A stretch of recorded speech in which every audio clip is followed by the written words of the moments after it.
Парламентский комитет по бюджету, кредитным организациям, налогам и финансам решил начать свою работу в новом году с изучения 3 документов: закона о налоге на добавленную стоимость, закона о патенте и валютном регулировании.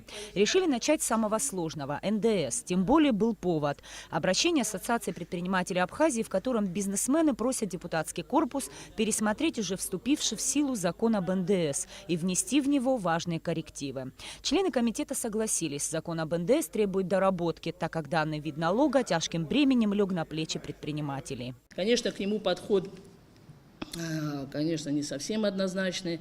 С точки зрения бизнеса он является очень тяжелым финансовым бременем, легло на бизнес-сообщество, хотя наше ведомство, Министерство по налогам и сборам, Министерство финансов, таможенный комитет, они утверждают о том, что пусть даже не в полном объеме, но это единственный вот такой как бы косвенный налог, который дает доход в бюджет Республики Абхазия.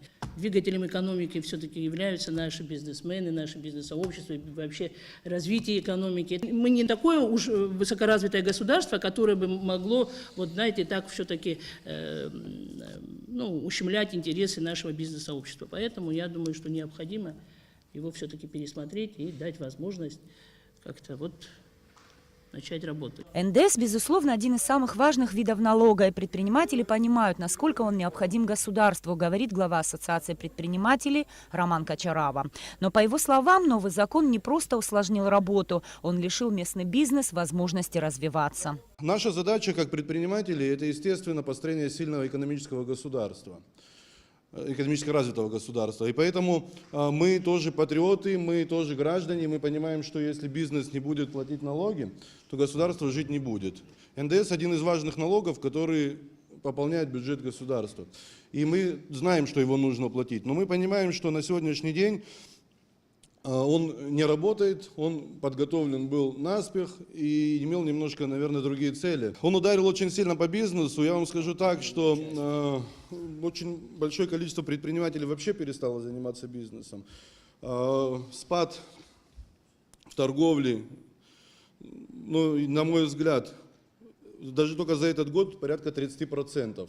На сегодняшний день для предпринимателей в части НДС есть единственное послабление – отсрочка платежа. Но, как оказалось, и она на практике не работает. Получилось, что закон об НДС вынудил многих предпринимателей свернуть свой бизнес, а некоторых даже применить так называемые серые схемы. Закон об НДС существующий очень сильно ударил по нашим с вами карманам. Бизнес-сообщество не могло эти 10% в свой убыток понести, и фактически плательщиками этого НДС стали мы с вами, простые граждане. Тут озвученные цифры около 30% падения торгового оборота. Я думаю, что это такая усредненная цифра. Есть другие цифры, которые в некоторых других отраслях она упала намного больше.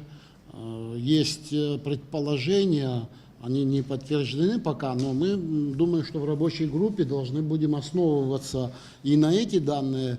У нас большое количество предпринимателей вообще перестало платить этот НДС и заведомо поставили себя в неравные условия с теми, кто его исправно платит.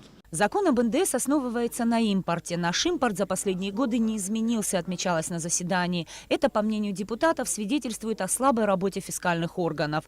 По имеющейся у главы комитета Натальи Смыр информации, на октябрь 2017 года долг предпринимателей перед государством составил 188 миллионов рублей. Это так называемый ввозной НДС. В основном вся информация у нас будет после того, как мы получим, в принципе, исполнение бюджета за 2017, и мы получим отчет, это будет в первом квартале 2018 года, тогда уже будет более реальная информация. Насколько мне известно, что некоторые суммы были погашены. Там основные должники, которые большие имели задолженности, они погасили.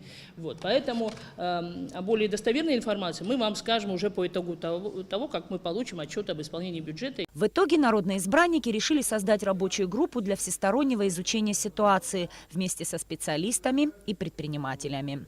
Нисфарш Бабислан Джинджоля, Абхазское телевидение.